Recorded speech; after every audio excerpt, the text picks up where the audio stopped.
Hello friends, welcome back to my channel again. जैसा कि आपको पता है कि ट्रायल्स हो रहे हैं पूरे इंडिया में। काफ़ी सारे स्टेट्स, काफ़ी डिस्ट्रिक्ट्स में ट्रायल्स हो रहे हैं। काफ़ी अच्छे अच्छे क्लब्स के ट्रायल हो रहे हैं। सीनियर्स, अंडर 18, अंडर 15, अंडर 13 सारे एज कैटेगरी के ट्रायल्स हो रहे हैं। अगर आपको ट्रायल के अपडेट चाहिए तो मैंने फेसबुक पे एक ग्रुप बना के रखा हुआ है। आप वहाँ जाके ट्रायल के अपडेट्स सबसे पहले चेक कर सकते हैं।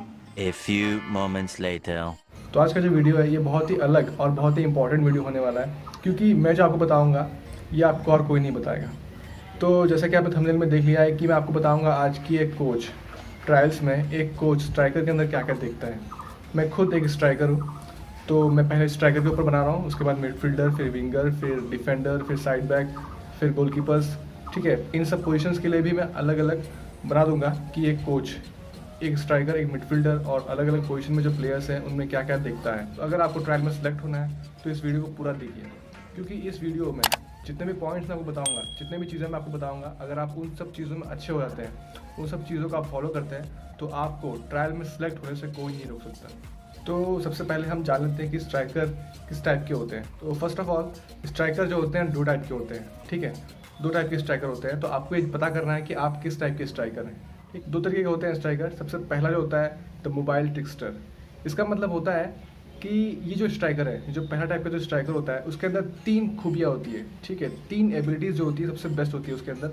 सबसे पहला होता है स्पीड, दूसरा होता है of the ball movement, of the ball movement उसका बहुत अच्छा होता है, और तीसरा जो एबिलिटी होता है वो होता है टेक्निकल एबिलिटीज़। ठीक है, ये तीन जो एबिलिटीज़ होती है, ये जो तीन जो क्राइटेरिया होता है, ये तीनों एबिलिटीज़ जो पहला स्ट्राइकर है, जो द मोबाइल ट्रिकस्टर, इसमें ये तीनों एबिलिटीज़ बहुत अच्छी तरीके से होती हैं। ठीक है, इसके एग्जांपल्स मैं आपको दूंगा, जैसे कि Agüero, Erling Haaland, Robert Lewandowski. ये तीनों के तीनों वर्ल्ड क्लास स्ट्राइकर हैं, और ये तीनों के तीनों फर्स्ट टाइप के स्ट्राइकर में आते हैं, द मोबाइल ट्रिकस्टर। इन तीनों के पास जो सबसे मेन खूबी है इनकी speed, of the ball movement बहुत अच्छे हैं ये, और उसके बाद जो इनकी टेक्निकल एबिलिटीज़ है, फर्स्ट टच, फिनिशिंग बहुत ही अच्छा है। ठीक है, तो जो मोबाइल ट्रिकस्टर होता है, बेसिकली इसका मतलब ये होता है कि जो बहुत ही एजाइल होता है, उसके अंदर एजिलिटी जो होती है बहुत अच्छी होती है, बहुत जल्दी अपने मूवमेंट्स पिच में चेंज करता है, वो एक जगह पे नहीं रहता। ठीक है, उसके बाद जो दूसरा स्ट्राइकर होता है, जो दूसरा टाइप का स्ट्राइकर होता है, वो होता है द स्टेशनरी जाइंट। जैसा कि आपको वर्ड में ही पता चल रहा होगा, तो स्टेशनरी जाइंट इसका मतलब ये है कि वो खड़ा होकर खेलता है। ठीक है, वो बॉडी से खेलता है। ठीक है, तो इसके अंदर दो तीन खूबी होती है, वो होता है स्ट्रेंथ। ठीक, स्ट्रेंथ, दूसरा पासिंग एंड विजन, इसका पासिंग एंड विजन जो होता है बहुत अच्छा होता है, और तीसरा होता है क्रिएटिव ऑन द बॉल। ठीक, तो दूसरा स्ट्राइकर जैसे मैंने बताया द स्टेशनरी जाइंट, उसके अंदर तीन एबिलिटीज होती है। सबसे पहला होता है स्ट्रेंथ, वो अपने टीम में सबसे ज़्यादा स्ट्रेंथ रखता है। ठीक है, उसके बाद दूसरा होता है पासिंग एंड विजन, उसके पास जब बॉल रहती है, जब बॉल उसको आता है, तो उसका पासिंग और विजन बहुत अच्छा होता है, बहुत ही फाइनल बॉल, जिसको बोलते हैं फाइनल बॉल देता है बना के स्कोर करने के लिए। पासिंग एंड विजन होता है, इसका फिनिशिंग होती है बहुत अच्छी होती है। ठीक है, उसके बाद तीसरा होता है क्रिएटिव ऑन द बॉल, जब इसके पास बॉल होती है तो बहुत ही क्रिएटिव होता है, ये क्या करने वाला है सामने वाले को नहीं पता होता। इसके कुछ एग्जाम्पल्स हैं, जैसे कि ड्रोग्बा हो गए, दूसरा रूनी, तीसरा लुइस सुआरेज, चौथा है बेंजेमा। चार वर्ल्ड क्लास स्ट्राइकर हैं जो सेकंड टाइप के स्ट्राइकर में आते हैं, जो है the stationary giant. I hope आपको स्ट्राइकर के दो टाइप समझ में आ गए होंगे। तो अब बात करते हैं कि एक कोच एक स्ट्राइक के अंदर कौन कौन सी एबिलिटीज़ ढूंढता है, एक स्ट्राइक के अंदर कौन कौन सी एबिलिटीज़ होनी चाहिए कि वो ट्रायल में सेलेक्ट हो।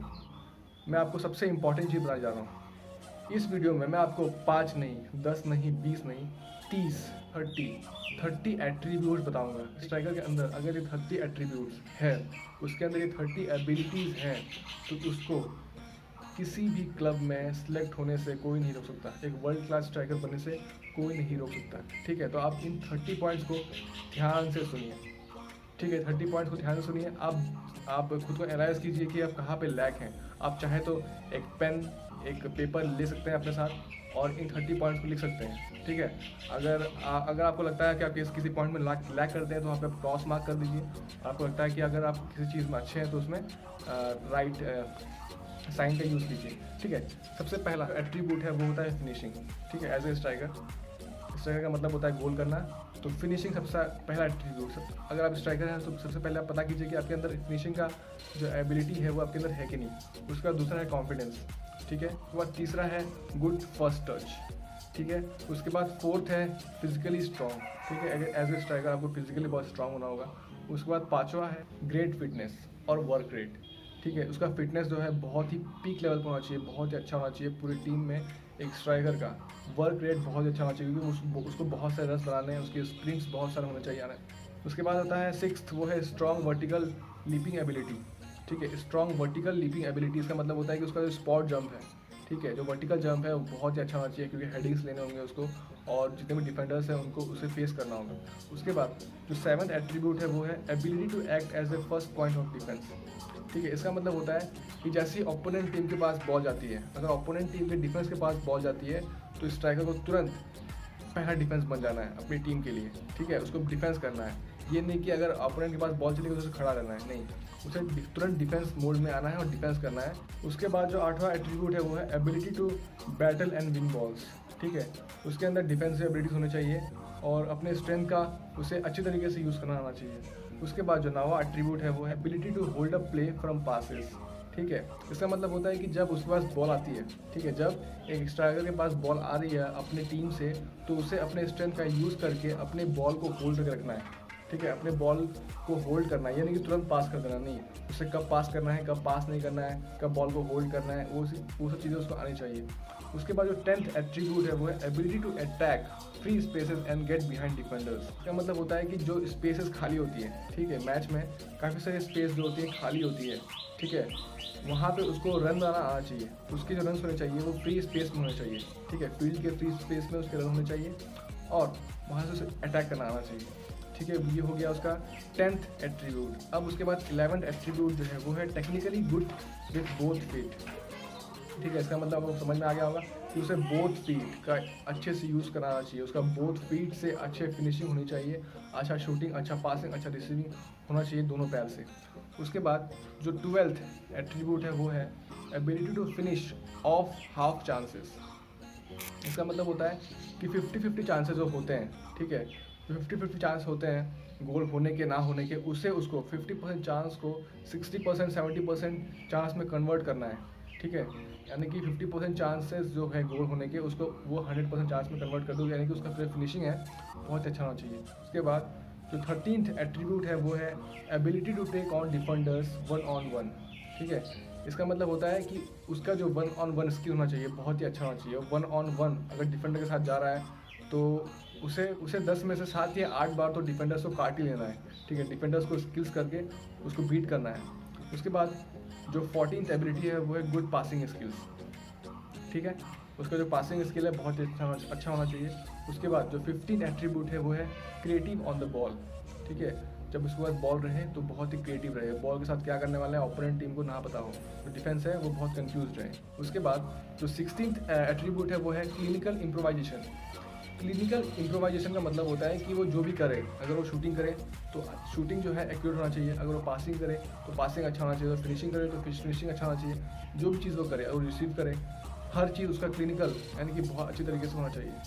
उसके बाद जो है वो उसके बाद जो 17th एट्रीब्यूट है वो है कंपोज्ड व्हेन रिसीविंग पास।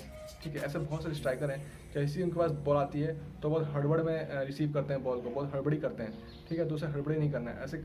ठीक है, उसको आराम से कंपोज रहना है, अपने स्ट्रेंथ का सही यूज़ करना है और बॉल को होल्ड करके रखना है। उसके बाद जो 18th एट्रीब्यूट है वो है गुड डिसीजन मेकिंग। उसका जो डिसीजन मेकिंग एबिलिटी होनी चाहिए वो अच्छी होनी चाहिए। ठीक है, उसे कब रन्स बनाने, कब उसे होल्ड करना है बॉल को, कब पास करना है, कब रिसीव करना है, ये सब चीज़ें उसको ध्यान रखना है।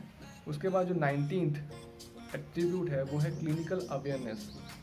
ठीक है, क्लिनिकल अवेयरनेस इसका मतलब होता है कि उसे पता होना चाहिए कि उसका जो ओपोनेंट टीम का प्लेयर है वो किधर है, अपना जो प्लेयर है अपनी टीम का जो प्लेयर है वो किधर है, उसे जहाँ पास करना है वो जो प्लेयर है वो किधर है। ठीक है, ये सब चीज़ें होती है क्लिनिकल अवेयरनेस, यानी कि वो पूरे फील्ड का अवेयरनेस रखता हो। ठीक है, वो गोलकीपर जहाँ वो फिनिश करने वाला है, गोलकीपर का मूवमेंट किस तरफ है, ठीक है, सामने वाला जो अपोनेंट है उसका हिप, उसका जो लेग मूवमेंट्स है वो किस तरफ है, वो कहाँ जाए ताकि उसको बीट कर पाए, ये सब चीज़ों को उसका ध्यान रखना है।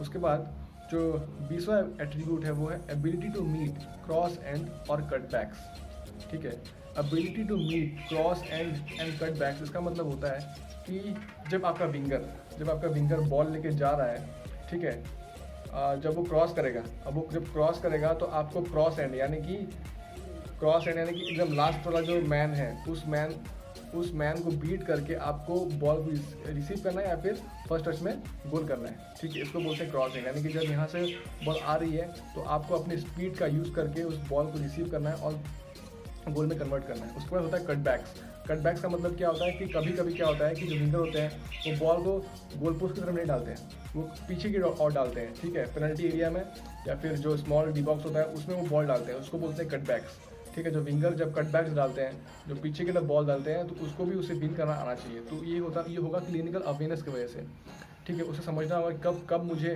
क्रॉस एंड में जाना है और कब मुझे कटबैक्स में रहना है, ठीक है। तो ये एक स्ट्राइकर के अंदर होना चाहिए। तो ये हो गया 20 यानी कि 20वां एट्रीब्यूट।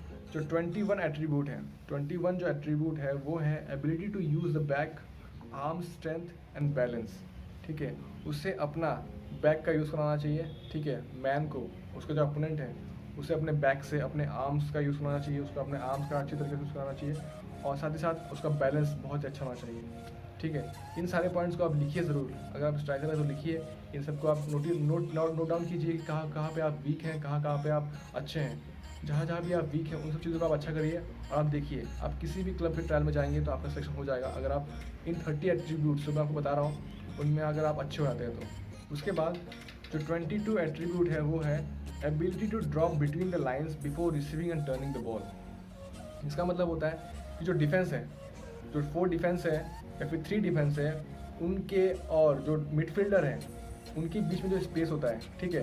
अगर ये 3 डिफेंडर है, अगर ये 2 डिफेंस है या फिर 4 डिफेंडर है, 2 डिफेंस है, जो भी है, अगर उनके बीच में देखिए, इनके बीच में जो स्पेस है, इनके बीच में जो स्ट्राइकर है उससे आना चाहिए, ठीक है। उसे आके यहाँ पे बॉल रिसीव करना है। अगर वो यहाँ पे इस एरिया में जो अगर वो बॉल को रिसीव करता है तो वो टर्निंग कर सकता है, बॉल को टर्न कर सकता है। तो साथ ही साथ उससे क्या होगा कि जो डिफेंडर है, जो उसको जो डिफेंडर पकड़ के रखा होगा वो आगे आएगा, ठीक है। अब वो आगे आएगा तो पीछे डिफेंस में स्पेस खाली होगा, ठीक है। तो स्पेस खाली होगा तो जो विंगर है वो स्पेस का यूज़ कर सकते हैं या फिर वो स्ट्राइकर ही खुद बॉल को रिसीव करके टर्न करके उस स्पेस को यूज़ कर सकता है, अपनी स्पीड को यूज़ करके गोल में बॉल को कन्वर्ट कर सकता है, ठीक है। तो इसको बोलते हैं ability to drop between the lines before receiving and turning, ठीक है। उसके बाद जो 23 एट्रीब्यूट है वो है ability to take set pieces. Ability to take set pieces मतलब होता है कि अगर आपकी टीम फ्री किक जीत रही है तो आपको फ्री किक लेना आना चाहिए। कभी कभी क्या होता है कि जो मेन फ्री किक टेकर होता है उसको अगर चोट लग गई है, ठीक है, या फिर अगर वो सब्स्टिट्यूट हो गया है तो आपको फ्री किक लेना आना चाहिए, ठीक है। अगर आप मेन फ्री किकर नहीं है टीम में, अगर आप मेन सेट पीस के प्लेयर नहीं है जो सेट पीस लेगा, कोई बात नहीं, लेकिन आपको आना चाहिए। उसके बाद पेनल्टी सब लेना आना चाहिए, ठीक है। ये सब चीज़ें एक स्ट्राइकर के अंदर होना चाहिए। ये नहीं कि सिर्फ आप गेम में हेडिंग्स ले फिनिशिंग करें, लेकिन जैसे आप सेट पीसेस की बारी आती है, फ्री किक्स लेना आपको आना चाहिए, उसके बाद पेनल्टीज़ लेना आपको आना चाहिए, ठीक है। इन सब चीज़ों पर आपको ध्यान देना है। जो 24th एट्रीब्यूट है वो है ability to score from tight angles, यानी कि आपको टाइट एंगल से गोल करना आना चाहिए, ठीक है। कभी कभी क्या होता है जो डिफेंडर्स होते हैं आपको ब्लॉक करके रखते हैं, ठीक है। आपको बहुत ही कम एंगल मिलता है, बहुत ही कॉर्नर का जो एंगल मिलता है वहाँ पे आपको गोल कराना चाहिए, बॉल को कर्व करके गोल कराना चाहिए।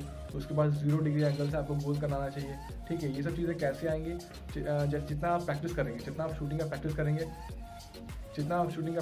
जितना आप अलग अलग डिफरेंट एंगल से गोल्स को स्कोर करने का प्रैक्टिस करेंगे, वैसे वैसे आपको टाइट एंगल से स्कोर करना आएगा, ठीक है। तो काफ़ी सारे ऐसे प्लेयर्स हैं जो सिर्फ एक ही एंगल से जिनको बॉल मिलती है और वो फील्ड में आते हैं और एक ही एंगल में स्ट्राइक करते हैं, बॉल को एक ही एंगल से गोल मारते हैं। नहीं, हमें ऐसा नहीं करना है, क्योंकि आपको 0 डिग्री एंगल से गोल्स करना है, कभी 90 डिग्री, कभी 60 डिग्री, कभी 15 डिग्री।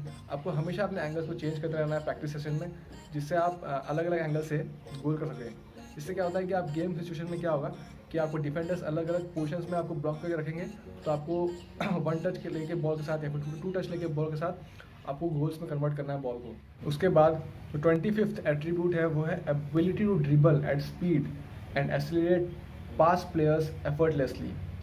इसका मतलब होता है कि आपका जो ड्रिबलिंग स्पीड होनी चाहिए बहुत ही अच्छा होना चाहिए। उसके बाद आपको अपने प्लेयर्स, जो ओपोनेंट प्लेयर्स हैं, आपको उनको आसानी से अपनी स्पीड से बीट करना है, ठीक है। उसका acceleration with the ball, speed with the ball, dribbling जो होता है बॉल के साथ बहुत अच्छा होना चाहिए।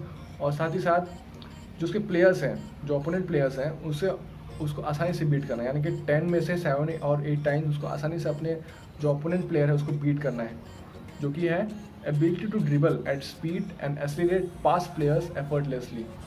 उसके बाद जो 26th एट्रीब्यूट है वो है ability to make runs away from play to create space for others. इसका मतलब होता है कि कभी कभी आपको क्या करना है, कभी कभी आपको गेम में घुसना नहीं है, आपको गेम से बाहर जाना है। इसका मतलब होता है कि जो डिफेंडर होता है उसका बेसिकली ध्यान रहता है एक स्ट्राइकर के ऊपर कि स्ट्राइकर ही गोल करेगा। तो एक स्ट्राइकर को मेनली दो डिफेंस क्या बोलते हैं, डिफेंस करते हैं, पकड़ के रखते हैं, स्ट्राइकर को मूवमेंट करने नहीं देते हैं। ठीक है, तो जैसे सेट पीस ले रहा हो या फिर कॉर्नर्स ले रहा हो या फिर बॉल विंगर जो है बॉल लेके आ रहा है और उसको क्रॉस करने वाला है, तो कभी कभी वो क्या करना है, अपने दिमाग का यूज़ करना है, अपने अवेयरनेस का यूज़ करना है। अगर आपको दिख रहा है कि आपके प्लेयर्स, आपके सपोर्टिंग प्लेयर्स गोल करने के लिए आ रहे हैं, तो आपको क्या करना है कि आपको गेम से दूर भागना है, यानी कि आपको गोल की तरफ नहीं जाना है, आपको पीछे की तरफ रहना है या फिर इस तरफ दूसरे एंड में, गोल पोस्ट के दूसरे एंड की तरफ जाना है। उससे क्या होगा कि दो डिफेंडर्स आपकी तरफ आएंगे और जो बीच में स्पेस खाली मिलेगा वहाँ पे आपके प्लेयर्स आ सकते हैं, आपके मिडफील्डर्स आ सकते हैं। ठीक है, उसके बाद आपका साइड बैक आ सकता है, वो आके इधर से स्कोर करके चला जाएगा। ठीक है, तो इसको बोलते हैं ability to make run away from play.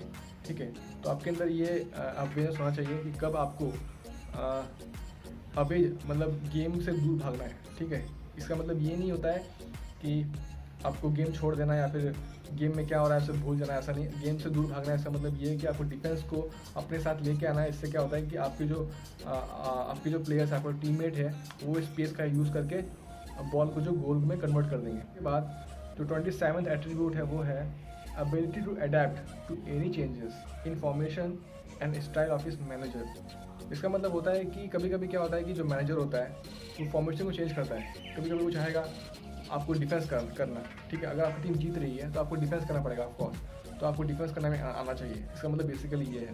ठीक है, आपका मैनेजर जिस तरीके से आपको चाहे, आपका कोच जिस तरीके से चाहे आपको खिलाना, आपको उस तरीके से खेलना आना चाहिए। ठीक है, कभी कभी क्या करेगा, आपके पोजीशन को चेंज कर देगा। अगर टीम जीत रही है या फिर अगर आप अच्छा नहीं खेल रहे हैं, ठीक है, लेकिन आप विंगर भी जानते हैं खेलना।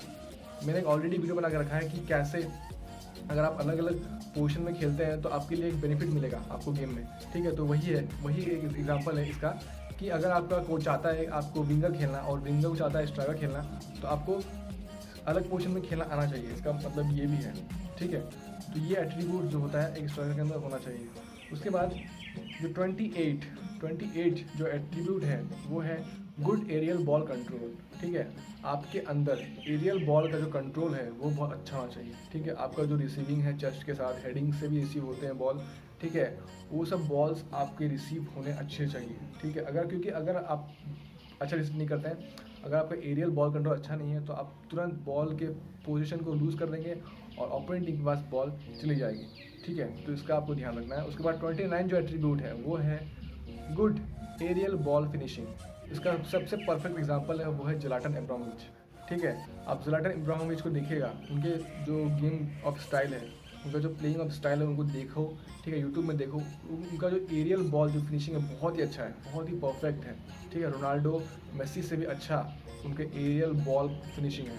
ठीक है, ज़लाटन इब्राहिमोविच, आप उनको देख सकते हैं यूट्यूब में, उनके फिनिशिंग को देखिए, बहुत ही अच्छा है। उसके बाद जो 30 एट्रीब्यूट्स हैं, ठीक है, जो लास्ट एट्रीब्यूट है वो है strong header. Of course as a striker आपका जो हेडिंग फिनिशिंग होती है, जो आपको जो हेड होना चाहिए बहुत ही स्ट्रॉन्ग होना चाहिए, क्योंकि आप काफ़ी बार आप डिफेंडर से, आप गोलकीपर से टकरा सकते हैं अपने हेड से, क्योंकि आप हेड लेंगे, आपका जो वर्टिकल जंप आप लेंगे उससे भी हेड लेंगे, हेड से स्कोर करेंगे, तो आपको जो हेड होना चाहिए बहुत ही स्ट्रॉन्ग होना चाहिए। ठीक है, ये नहीं कि बहुत वीक हो, आपको जो नेक मसल होना चाहिए ये बहुत ही स्ट्रॉन्ग होना चाहिए। ठीक है, तो ये 30 एट्रीब्यूट्स थे।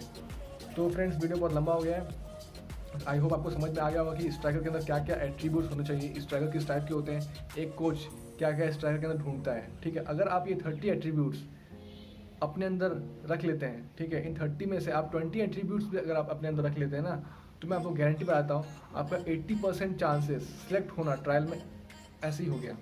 ठीक है, आप 80% ट्रायल में सिलेक्ट हो चुके हैं अगर आपके अंदर 20 एट्रीब्यूट्स हैं, और बचा 20% जो एट्रीब्यूट है वो आएगा आपके एक्सपीरियंस से।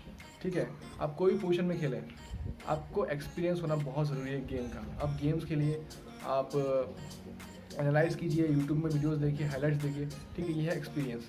तो आपको 80% चांस जो होगा सिलेक्शन का वो यहाँ से होगा। ये 30 जो एट्रीब्यूट्स मैंने बताया यहाँ से होगा, और 20% चांस जो होगा सिलेक्ट होने का वो होगा एक्सपीरियंस, आपका मेंटल टफनेस कैसा है, ठीक है, आप मेंटली कितने टफ है, आपका कॉन्फिडेंस कैसा है, ठीक है, ये सब चीज़ें, आपका एक्सपीरियंस कितना है गेम ऑफ प्ले में, आप कितना खेले हैं गेम्स, ठीक है, आपका एक्सपीरियंस कैसा है, इन सब चीज़ें आपके 20% चांस ऑफ सिलेक्शन कराएगा, ठीक है। तो ओवरऑल 100% अगर आपको सिलेक्ट होना है तो आपको 30 एट्रीब्यूट्स में से एटलीस्ट 20 एट्रीब्यूट्स अपने अंदर रखना है और 20% एक्सपीरियंस आपको गेन करना है, ठीक है।